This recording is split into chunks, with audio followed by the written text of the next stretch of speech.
거룩하신 주님의 이름으로 여러분께 이 말씀을 드립니다. 오늘 말씀의 시작은 여러분 잘 알고 계실 이수일과 심순애로 시작해 보겠습니다. 이수일과 심순애, 이 이름을 모르는 사람은 여기는 많지 않을 것 같다는 생각이 드는데요. 조중환님의 소설 장한몽의 주인공들의 이름이죠. 이 장한몽이라는 소설이 있는데 이 소설에 나오는 주인공 이름이 이수일이고 심순애인 것입니다. 근데 재밌는 것은 이게 창작 소설이라기보다는 일본의 금색 야차를 번안한 소설이라는 거죠. 일본에 이런 소설이 있는데 이 소설을 번안한 것이 바로 우리의 장한몽 소설이다, 이런 말입니다. 그런데 더 재밌는 것은 일본의 이 소설도 또 번안이라는 거죠. 영국 소설인 Weaker Than a Woman이라고 하는 이 소설을 번안한 거예요. 그러니까 여자보다 약하다 뭐 이런 소설이 있는데 그 소설을 번안해서 이렇게 한 겁니다.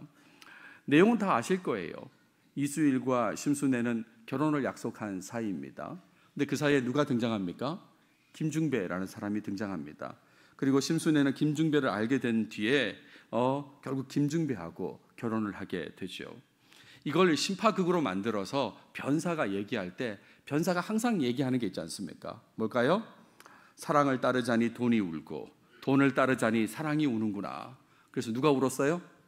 사랑이 울었지 않습니까? 돈을 따라갔고 결국 사랑이 울게 되는 그런 상황이 되었습니다.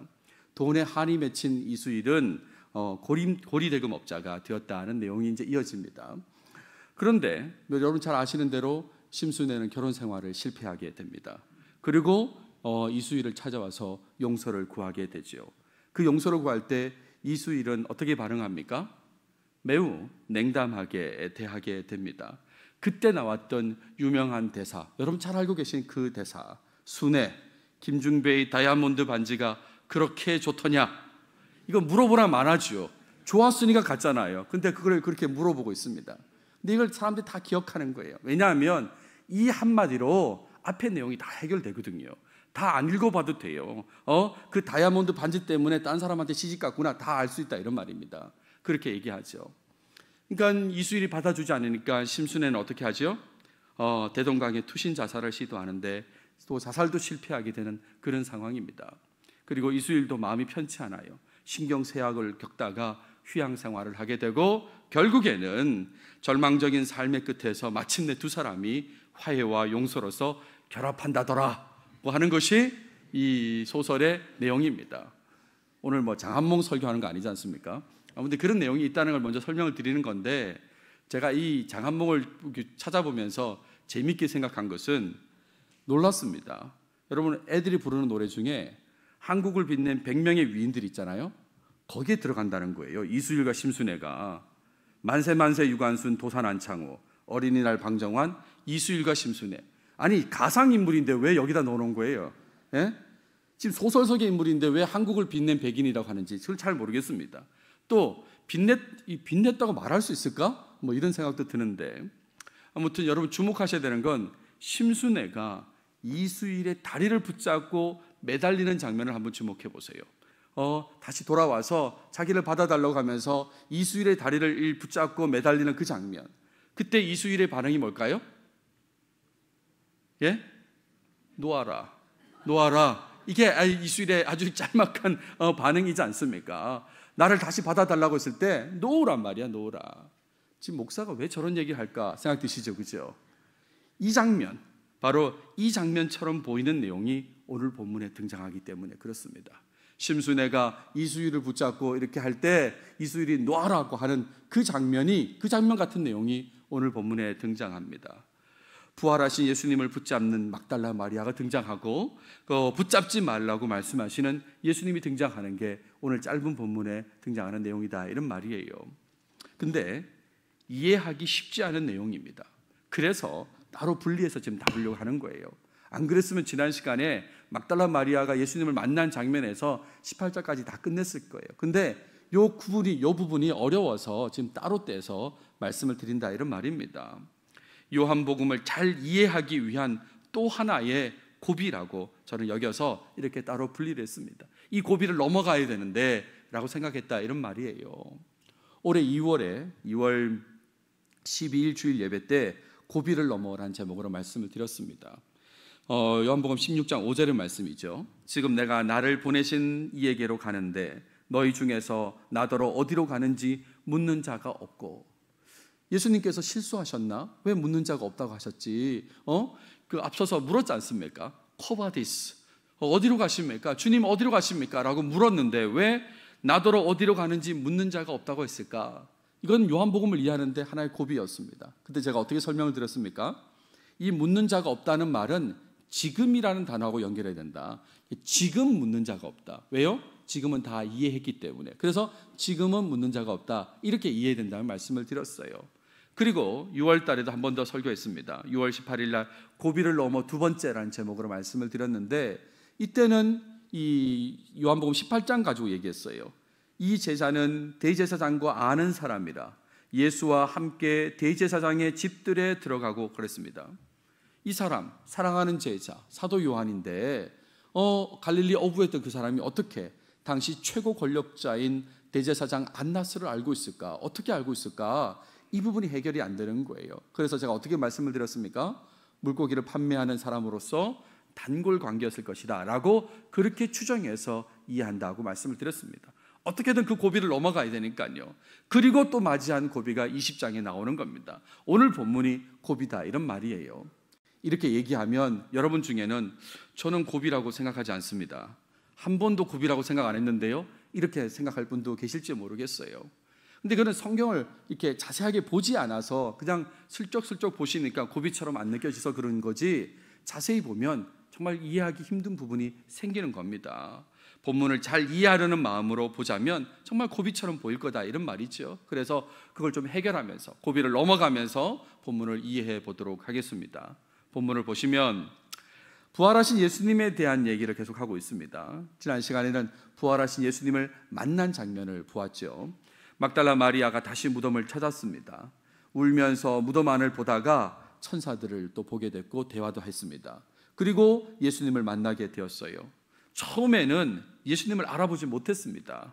근데 예수님께서 마리아라고 이렇게 이름을 불렀을 때에 그때에 예수님을 알게 되었다, 부활하신 예수님을 만나게 되었다는 내용이 지난 시간의 내용이었습니다. 그래서 이런 내용으로 강조했던 것은 예수님의 부활을 믿는 자로서 예수님을 향한, 예수님을 위한 올바른 방향으로 신앙생활을 해야 된다는 말씀을 드렸어요. 예수님께서는 부활하셨는데 이 막달라 마리아는 방향을 잘못 잡아서 예수님의 시신을 찾고 있었거든요. 그러니까 방향 바로 잡아서 올바른 방향으로 신앙생활해야 된다, 이 말씀을 지난 시간에 드렸습니다. 자, 그리고 이어지는 17절 말씀은 사실은 예수님께서 막달라 마리아에게 하시는 말씀입니다. 예수께서 이르시되 나를 붙들지 말라라고 시작합니다. 나를 붙들지 말라. 우리 본문에는 나오지 않지만 이 내용으로 충분히 짐작할 수 있는 것은 막달라 마리아가 예수님을 붙든 상황이라고, 붙잡은 상황이라는 것을 충분히 알 수 있는 거죠. 마리아가 예수님을 붙잡았습니다. 그랬을 때 예수님께서 나를 붙들지 말라라고 말씀하셨어요. 근데 이 부분, 나를 붙들지 말라, 이게 고비인 것입니다. 이게 이해하기 힘들다 이런 말이에요. 다시 그 설명을 드려보겠습니다. 나를 붙들지 말라는 이수일이 심순에게 했던 말하고 같은 말이라고 여겨질 수 있어요. 놓아라, 놓아라. 나를 붙들지 마, 놓아라 라고 할 수 있다 이런 말이에요.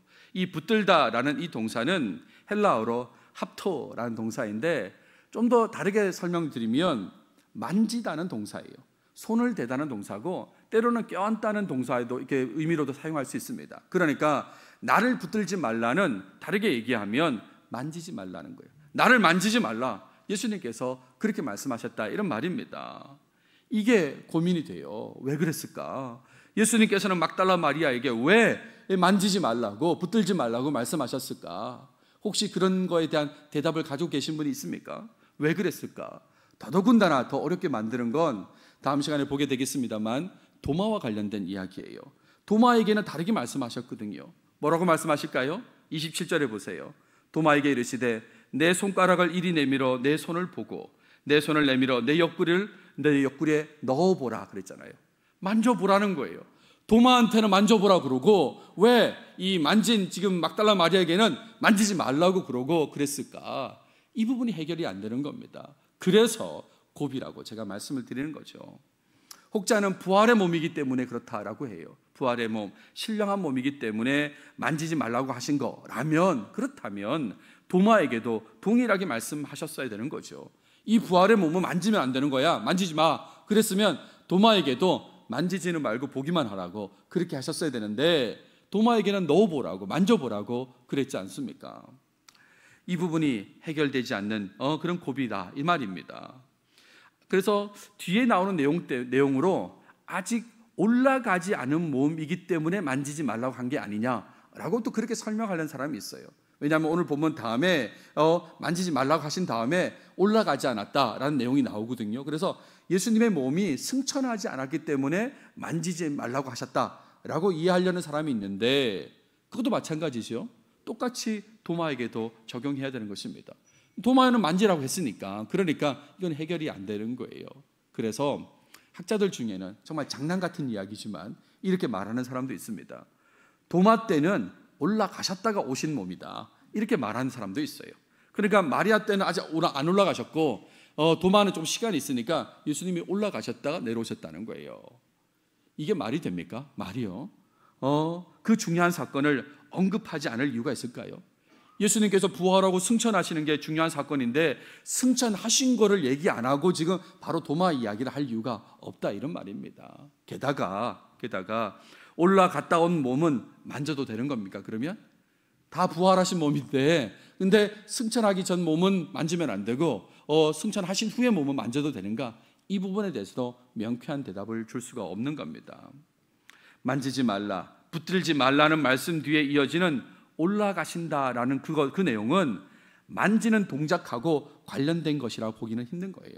그러니까 자꾸 설명하려고 하다 보니까 왜 만지지 말라고 그랬을까? 막달라 마리아에게 올라가신다는 말씀이 뒤에 있으니까 자꾸 그거하고 연결해서 생각하려고 그러는데, 그거하고 연결된 동작이 아니다, 이런 말입니다. 그 올라가신다는 그것은 예수님께서 막달라 마리아에게 사명을 주시는 그 부분으로 여기셔야 되는 것입니다. 사명을 주시는 내용이다, 이런 말이에요. 그러므로 그 사명과 관련해서 만지지 말라는 것을 이해할 필요가 있습니다. 올라가기 때문에 만지지 말라가 아니라 사명을 주시는 그 내용과 만지지 말라는 내용이 이렇게 연결되고 있구나, 그렇게 생각하셔야 된다, 이런 말이죠. 본문을 보십시오. 예수께서 이르시되 나를 붙들지 말라. 그 다음에 뭐라고 말씀하십니까? 내가 아직 아버지께로 올라가지 않았다는 거예요. 내가 아버지께로 아직 올라가지 않았다, 승천하지 않았다. 그래서 내 형제들에게 말하라고 하신 겁니다. 뭐를 말하라고 하시냐면 하나님께로 올라간다고 하라고. 내 아버지 곧 너희 아버지, 내 하나님 곧 너희 하나님, 그 하나님께로 올라간다고 전하라는 거예요. 여기서 내 형제들에게 하라고 했는데, 여기 형제들은 예수님의 형제들이 있잖아요. 시몬, 야고보, 유다 이렇게 있는데 그런 형제들이 아니라 제자들이라고 생각하시면 됩니다. 제가 임의로 제자라고 얘기하는 게 아니라 다음 18절을 보시면 이 막달라 마리아가 제자들에게 전하잖아요. 그러니까 여기서 형제들은 제자들인 것입니다. 그 제자들에게 가서 이르되 내가 내 아버지 곧 너희 아버지, 내 하나님 곧 너희 하나님, 너희 하나님께로 올라간다 하라. 이게 핵심이에요. 이거 전하라는 겁니다. 예수님의 올라가심은 만지지 않아야 될 이유가 아니라 전해야 될 내용이다, 이런 말입니다. 지금 마리아에게 그 내용을 주는 거예요. 지금 만지지 말라고 연결하지 말라고 제가 그랬잖아요. 왜냐하면 이거는 사명을 주시는 내용이니까 올라간다고 하시는 이 내용은 전해야 될 내용이다, 이런 말입니다. 예수님을 만지고 붙잡지 말라고 하는 것은 영원히 사라질 것처럼 그렇게 하지 말라는 의미이기도 합니다. 마치 내가 없어질 것처럼 그렇게 붙들고 있지 말라, 그런 얘기인 거죠. 다르게 얘기하면 개인적인 꿈을 이루어 줄 것처럼 생각해서 예수님을 붙잡고 있을 때가 아니라는 것입니다. 부활하신 예수님을 만난 막달라 마리아를 한번 떠올려 보세요. 얼마나 좋았을까요? 그러면서 예수님이 계심을 통해서 안정감을 누리는 그 느낌을 계속 유지하고 싶었을 겁니다. 그래서 예수님을 붙잡고 좋아하고 그랬는데 그럴 때가 아니라는 거죠. 개인적인 꿈을 이루어 줄 것처럼 생각해서 붙잡고 있을 때가 아니다, 이런 말입니다. 오히려 좋은 소식을 함께 나누고 기뻐해야 될다라는 거, 그거 지금 알려주시는 거죠. 부활과 승천의 소식을 지금 전하라고 말씀하신다, 이런 말입니다. 사명을 붙잡는 것을 놓고 사명을 완수하라고 지금 예수님께서 그 말씀을 마리아에게 하고 있다, 이런 말이에요. 자, 이렇게 되면 질문 하나가 또 생깁니다. 자, 그렇다면 왜 도마는 만지라고 하셨나? 도마는 왜 만지라고 하셨나? 라고 했을 때 짧게 답을 드리면 이런 겁니다. 부활하신 예수님을 도마는 믿지 않았기 때문에 그렇습니다. 도마는 믿지 않았습니다. 내가 보고 만져보기 전에는 믿지 않겠다 그랬지 않습니까? 그런 도마였기 때문에 예수님께서 만지라고 하신 거예요. 믿게 하기 위해서 예수님의 몸을 만지라고 하셨다, 이런 말입니다. 그러니까 마리아하고는 다른 차원이다, 이런 말이에요. 막달라 마리아는 부활하신 예수님을 보고 믿은 상태잖아요.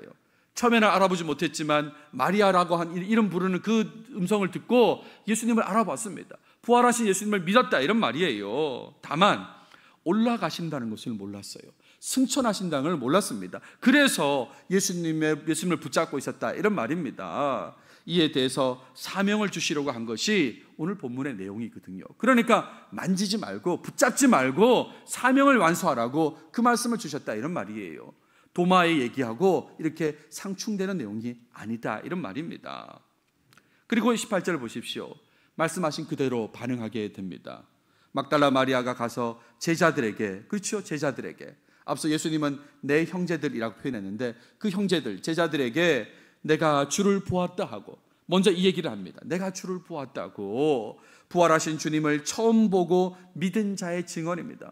예수님을 만났지 않습니까? 처음 본 사람으로서 말하는 거예요. 내가 예수님을 보았다고, 부활하신 예수님을 보았다. 그런 다음에 주께서 자기에게 이렇게 말씀하셨다 이르니라 그랬습니다. 주께서 막달라 마리아에게 뭐라고 말씀하셨습니까? 하나님께로 올라간다 하라 라고 그렇게 말씀하셨잖아요. 그러니까 이 내용 그대로를 제자들에게 전했다, 이런 말입니다. 예수님께서 이렇게 말씀하셨어요. 부활하신 예수님께서 하나님께로 올라간다고, 승천하신다고 그렇게 말씀을 전하라고 했습니다 라고 알려줬다, 이런 말입니다. 여기까지가 오늘 본문입니다. 오늘 본문은 짧은 내용인데 부활하신 예수님을 붙잡은 막달라 마리아와 관련된 내용이에요. 막달라 마리아가 예수님을 붙잡았을 때에 붙잡지 말라고 예수님께서 말씀하셨습니다. 하나님께로 올라가심을 제자들에게 전하라고 하셨습니다. 그래서 막달라 마리아는 예수님을 먼저 보았다고 말하고 그런 다음에 예수님의 말씀하신 거, 하나님께로 올라간다는 그 말씀을 그대로 전했습니다. 지난주 말씀 기억나세요? 지난주 본문에 이어서 오늘 본문에서도 막달라 마리아는 방향을 잘못 정해서 가고 있었습니다. 방향을 아주 잘못 정하고 가고 있는 거예요. 지난 시간에는 부활하신 예수님을 생각하지 못하고 예수님의 시신을 찾았던 모습이 있었지 않습니까? 거기에 더해서 오늘은 부활하신 예수님께서 승천하신다는 걸 모르고 예수님을 붙잡는 모습을 보였다, 이런 말입니다. 방향을 잘못 가고 있었다, 그 얘기예요. 그런 막달라 마리아의 방향을 바로 잡으시고 사명을 주신 내용이 바로 오늘 본문의 내용이다 라고 생각하시면 되겠습니다. 막달라 마리아가 예수님을 붙잡고 예수님은 붙잡지 말라고 한 이 내용을 절대로 이수일과 심순애처럼 생각하면 곤란한 것입니다. 그냥 얼핏 보면 그렇게 느껴져요. 나를 놓아라, 붙잡지 마라 라고 하는 그런 장면에서 이수일과 심순애를 떠올린다 하더라도 그 내용이 아니다, 이런 말입니다. 뿐만 아니라 도마가 예수님을 만진 것과 연결해서 대립되는 내용처럼 생각해도 곤란합니다. 여자는 만지지 말라고 그러고 남자는 만지라고 그랬다, 뭐 이런 식으로 대립되게 생각해서는 안 된다, 이런 말입니다. 부활하신 예수님께서 승천하실 것에 대해 소식을 전하라는 그 사명을 주시기 위한 내용이 오늘 본문의 내용이에요. 그러니까 붙잡고 있지 말고 지금 네 일을 하라고, 사명을 완수하라고 그 얘기를 하는 게 오늘 본문의 내용이다, 이런 말입니다. 그래서 적용점으로 말씀드리고 싶은 건 우리도 예수님의 부활을 믿는 자들이지 않습니까? 믿는 자로서 예수님의 부활과 승천을 전하는 삶을 살아야 된다는 말씀을 드립니다. 우리도 예수님의 부활과 승천을 전하는 사람이 되어야 된다, 이런 말입니다. 예수님의 도우심을 기대하며 사는 것도 필요합니다. 그렇죠? 우리가 연약하기에 때마다 예수님의 도우심을 구하고 사는 게 필요합니다. 하지만 그것에만 매여서 예수님을 전하지 않고 사는 거, 그것은 좋지 못한 모습이다, 이런 말이에요. 쉽게 말하면 나는 기도만 하지 전도는 안 한다, 이런 모습은 곤란한 모습이다, 이런 말입니다.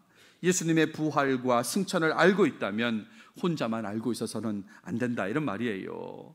막달라 마리아처럼 방향을 잃고 예수님을 붙잡아 두려는 그런 모습이 있다면 여러분 빨리 방향 전환을 하시기 바랍니다. 예수님을 붙잡아 두려는 그런 어떤 모습이 있다면 방향 전환하시라 이런 말이에요. 내 소원, 내 기도를 들어주실 때까지 예수님을 놓지 않을 것이다. 혹시 그런 마음 가지고 계십니까? 내가 이 기도 제목 응답될 때까지는 절대로 놓지 않는다. 혹시 그런 마음 가지고 계세요? 귀한 마음이긴 합니다.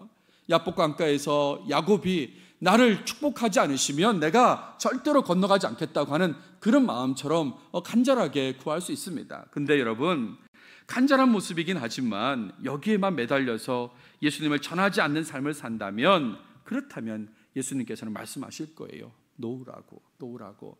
내가 네 기도를 알았으니까 이제 놓고 네 사명을 감당하라고 그렇게 얘기하실 거다, 이런 말입니다.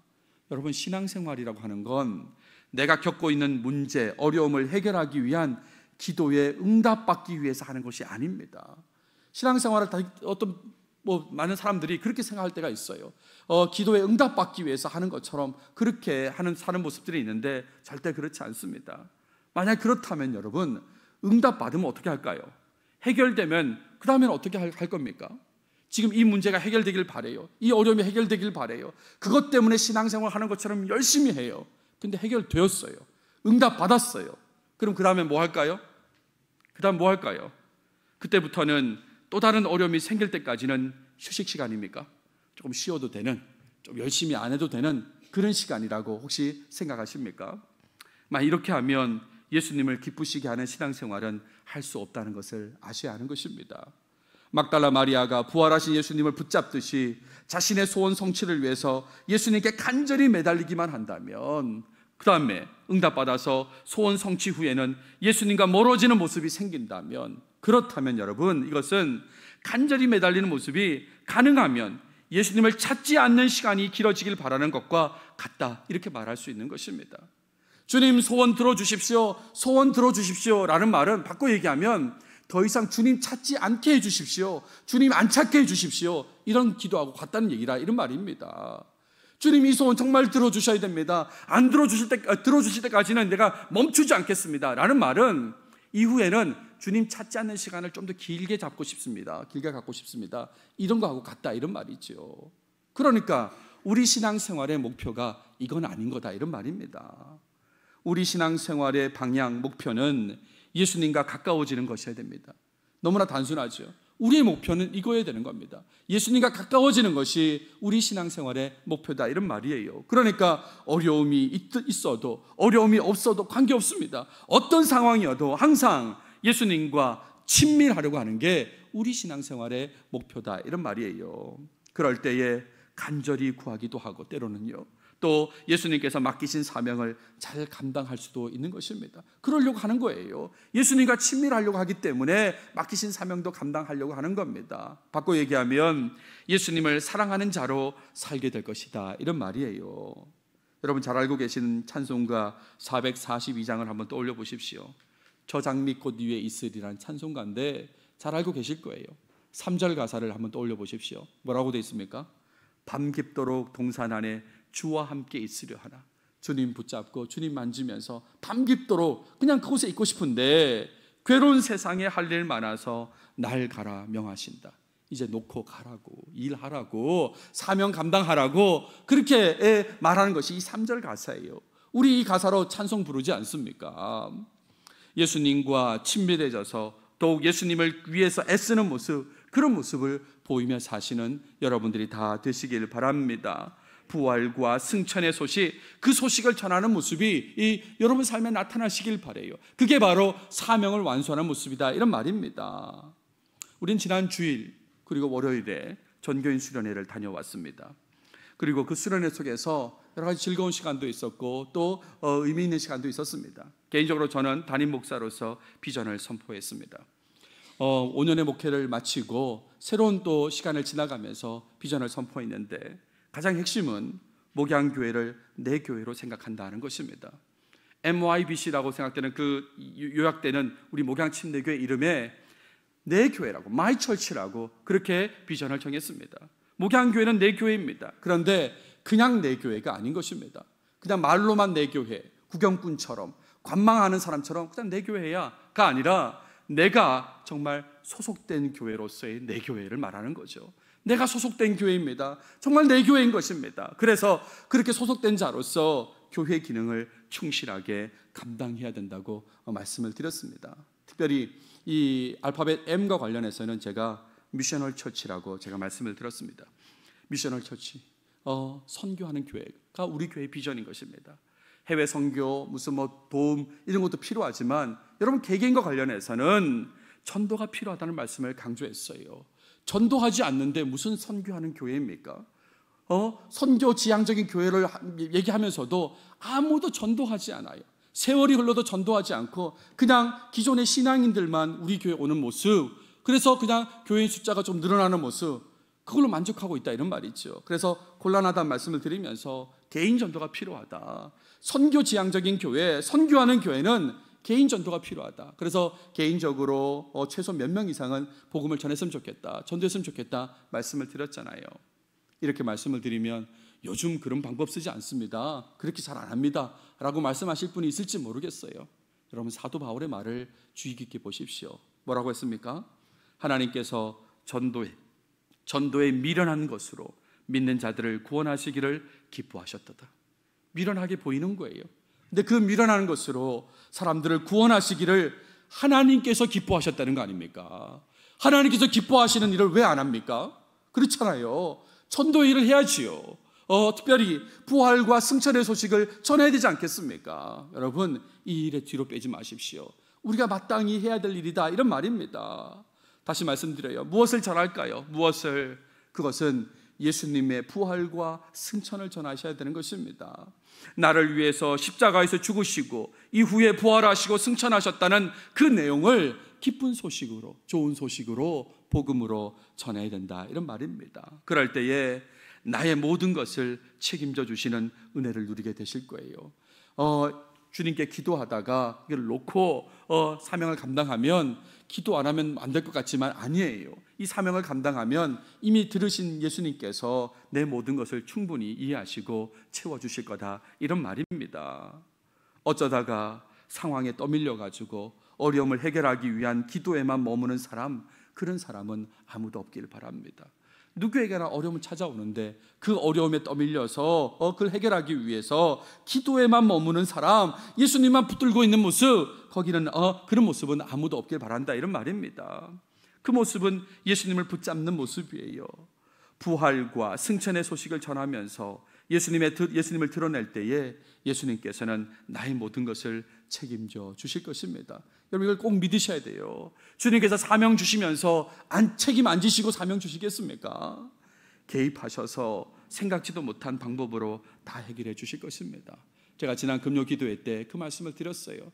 주님 개입하시면 놀라운 일이 벌어진다고 제가 말씀드렸거든요. 우리가 주님 맡기신 사명을 감당하면 개입하셔가지고 내 문제에 개입하셔서 생각지도 못한 방법으로 해결해 주실 것입니다. 예수님께서 말씀하셨어요. 그런즉 너희는 먼저 그의 나라와 그의 의를 구하라. 그리하면 이 모든 것을 너희에게 더하신다고 약속하셨지 않습니까? 모든 걸요. 무엇을 먹을까? 무엇을 마실까? 무엇을 입을까? 하지 말라는 거예요. 걱정하지 마라. 먼저 그의 나라와 그의 의를 구하라고, 사명을 감당하라고, 그러면 다 내가 더해주겠다고, 책임져 주겠다고 말씀하셨잖아요. 그러니까 우리의 태도를 바꾸셔야 되는 거죠. 말씀을 마무리하겠습니다. 자신만 생각하고 예수님을 붙잡고만 있는 모습 이제는 버리시기 바랍니다. 예수님께 간절히 구하는 게 틀렸다는 게 아니라 거기에만 머무른 것은 곤란하다 이런 말입니다. 그런 모습은 버리시고 예수님께서 주신 사명을 잘 감당하는 여러분 모두가 다 되시길 바랍니다. 계속 예수님을 붙잡고만 있으려고 한다면 예수님께서 단호하게 말씀하실 거예요. 뭐라고 말씀하실까요? 나를 붙들지 말라 이렇게 말씀하실 거예요. 알았다고, 네 필요가 뭔지 내가 다 알고 있다고. 그러니까 나를 붙들지 말고 사명을 완수하라고 그렇게 말씀하실 겁니다. 부디 예수님의 부활과 승천을 전하는 삶, 그 삶을 사는 목양교회 모든 식구들이 다 되시길 바랍니다. 기도하겠습니다. 하나님 감사합니다. 오늘도 우리에게 요한복음으로 말씀해 주셔서 감사합니다. 특별히 부활과 승천의 소식을 전할 사명을 막달라 마리아에게 주신 그 내용을 살펴보았습니다. 우리도 부활을 믿는 자로서 주님께서 우리에게 주신 사명이 있는데 사명을 잘 감당하는 모습이 우리 삶에 나타나게 해 주시옵소서. 그저 나의 어려움만 쳐다보고 그것만 해결하기 위해서 예수님만 붙잡고 있고 다른 것은 하지 않는 그런 어리석은 모습은 버리게 하시고 주님께 맡기고 주님께 아뢰면서도 주님께서 맡기신 사명을 잘 감당하는 우리 모든 교인들이 다 되도록 도와주시옵소서. 이 모든 말씀 예수님의 이름으로 기도드렸습니다. 아멘.